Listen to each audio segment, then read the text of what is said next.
The nonprofit sector was hit hard by the COVID-19 pandemic. The federal government has set aside $400 million to help charities get back on their feet. In Niagara, the Community Foundation and the United Way are collaborating on the distribution of these funds. We welcome Bryan Rose, Francis Hallworth to the studio. Bryan, we'll begin with you.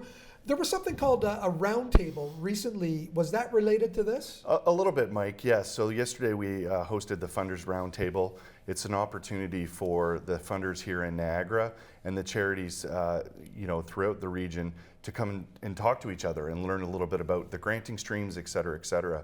So for the United Way and the Niagara Community Foundation, as two of the biggest funders in the region, it's an opportunity for them to learn about our granting structure, and then also about special programs like this one that is inserting money into the charitable sector. Francis, this is a first, you with the United Way and Niagara Community Foundation working together on something like this? Oh, no.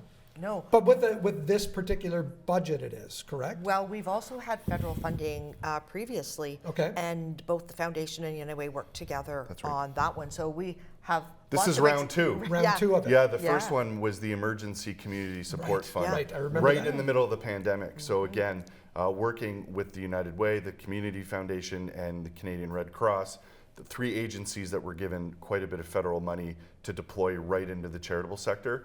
To say humbly, I believe that our three organizations here in Niagara, we did an amazing job getting that money to the charitable sector. So this is version 2.0. Francis, what is this process like? There's an open application now until mid-February? Yes, and so the one thing that Bryan and I are going to keep saying, as long as you will allow us to, is the most important thing for people to do is to go to the website, because that's where they can get all the details, because it can be a bit complicated. There are 3 charities, there are 3 streams, there is also a local stream and a national stream, and so it's really important to go to the website and figure out where you should be applying. And both the Community Foundation and United Way will also be there to help if people have questions. But the starting point is communityservicesrecoveryfund.ca. Are there any, parameters for some of these organizations, for these nonprofits? Do they have to be of a certain size? Do they have to be using the money for a specific purpose? Each of our organizations have one stream. Bryan, do you want to talk about your stream first? Sure, yeah, so we are systems and processes. So if you're an organization and you're looking, so for example, say you need some new donor software, or you have a marketing plan, that's something for us, our stream is about capacity building. Right. How do you strengthen yourself as an organization to then do the work and serve your clients, et cetera, work with your donors? So the parameters I'm asking about, it's not necessarily based on the size or no mission of the organization. It's more on what they're hoping and the to use specific funds what for? you're trying to fund, yeah. Right. So to Francis's point, there are parameters that the government has set out for us, and each of the individual organizations, Community Foundations of Canada, United Way Canada, and the Canadian Red Cross, we've all been given our bucket, and the charities apply to the bucket that applies most to what they're looking for money for. Francis, then what is United Way's stream? So our bucket is service innovation and redesign. Right. So if someone is piloting a new project, they would probably end up in our bucket. It does become a bit messier because what's going to happen is they're going to overlap between our 2 priority areas, and we'll have to make sure that wherever the majority of the project fits is where they're going to go. So that's why it's so important to visit the website to make sure you get into the right bucket. Now, when I looked at this, it also mentioned people. Yes. That's the Canadian Red Cross are responsible for people. So obviously, the need to hire staff is extremely important. So the way that it was designated and divvied up by the feds, the Canadian Red Cross was given the people bucket. So we have our buckets, the Canadian Red Cross has theirs, and theirs includes staffing and resources. But it's all in one application? Is that how it that's works? correct, but you just have to apply to the different organization within that. So so there's no overlap, and so there's no opportunity for organizations to get money from multiple groups, right? It's one application for one project from one of the 3 organizations.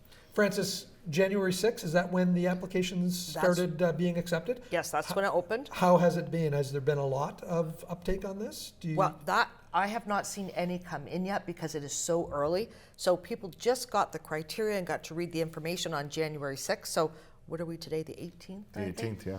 I don't think many people have the application complete. I don't know, have you received It's anything? very, very little at this point. Yeah. The Funders Roundtable was actually a great opportunity yesterday for us to advertise and talk a little bit more about it, because the charities in the room yesterday were often are the ones that are going to be applying for the same funding. So that was a great chance for us to speak about it.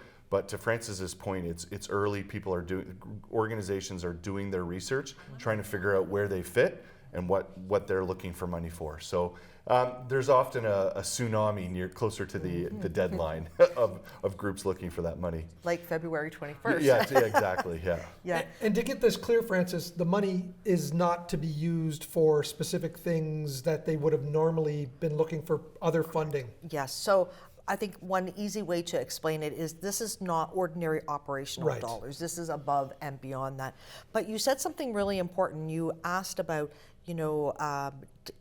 the criteria around small organizations, large. So no organization is too small to apply. Excellent. And I know both the Community Foundation and United Way are there to help people. Right. So if it seems overwhelming or they have questions, they're not sure how to start, there's people to help them. Yeah, our staffs, reach out to our staffs, Yep. and they will walk you through the process. Bryan, at that roundtable, how did a lot of them already know about this Community Services Recovery Fund? They did, Mike. They knew about it, but it was early days, and they just had a lot of questions about where they fit in and what to apply for. Can we apply for multiple things? So a lot of legitimate good questions. So again, it was a great opportunity for us to address those and just spread the good word that this money is available, and we're here to help, as Francis said, to deploy that money and help the charitable sector. Francis, how else are you getting the word out to all of these nonprofits? Funny, I was just going to say that because we're doing some co-marketing. Yes, we are. There'll be some print